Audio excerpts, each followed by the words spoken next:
네, 안녕하세요. 김진호 박사의 성형 맛집입니다. 자, 오늘은 이런 경우에는 쌍꺼풀 재수술하면 안 된다. 유형별로 말씀을 드리겠습니다.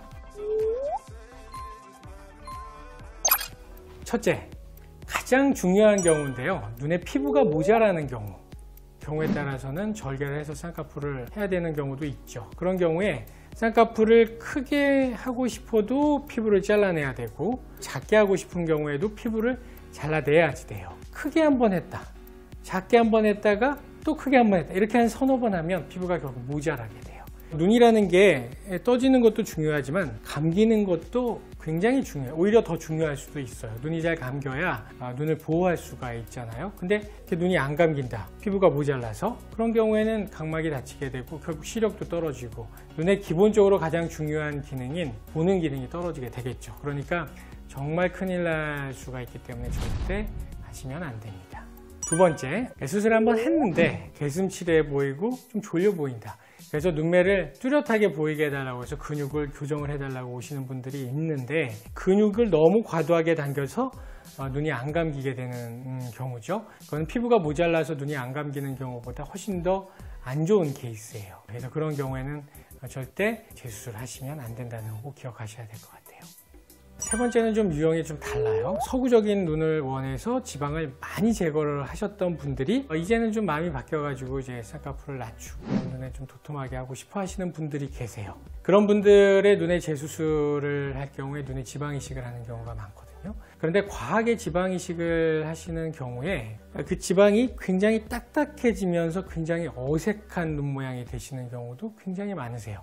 그런 경우에 유착이 심해져서 심지어는 안검하수가 생길 수도 있어요. 그런 경우 굉장히 주의해야 될 눈 재수술 세 번째 유형이라고 말씀드릴 수 있어요. 그 다음에 어렸을 때 쌍꺼풀이 이쁘셨던, 쌍꺼풀 수술해서 이쁘게 되셨던 분들 중에서 나이가 이제 한 50대, 60대 이렇게 되시면 눈이 점점 처지시잖아요. 그래서 쌍꺼풀이 지금 너무 작아졌기 때문에 쌍꺼풀을 재수술을 해서 시원해진 어렸을 때 눈 모양을 갖고 싶다. 그런 분들 중에서 절대 쌍꺼풀을 하시면 안 되는 케이스가 있어요. 이제 자기 거울을 보시고 자기의 겉눈썹이 눈썹 뼈보다 밑에 내려와 계신 분들 있죠. 이런 분들은 쌍꺼풀 수술을 하시면 이 겉눈썹과 속눈썹의 간격이 너무 좁아져요.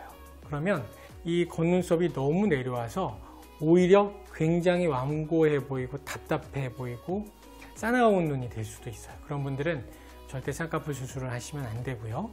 눈썹을 거상해주는 이마 거상을 하셔야지 됩니다. 이거는 뭐 쌍꺼풀 재수술의 유형이라기보다는 그렇게 되면 인상이 굉장히 강해지고 잘못될 수 있기 때문에 신중하게 쌍꺼풀이 개선이 되는 방법을 선택하셔야지 된다는 말씀 드리고 싶어요. 네 번째, 재수술 주의해야 될 유형이라고 할 수 있겠습니다.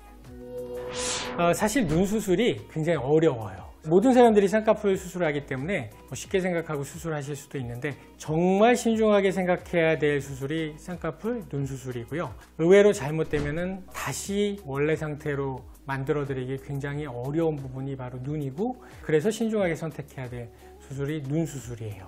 제가 아까 말씀드렸던 네 가지 유형, 자기가 해당이 되는지 한번 신중하게 생각해 보시고요. 전문가와 길게 충분히 상담을 해 보시고 수술 결정을 하셔야 될 것 같아요.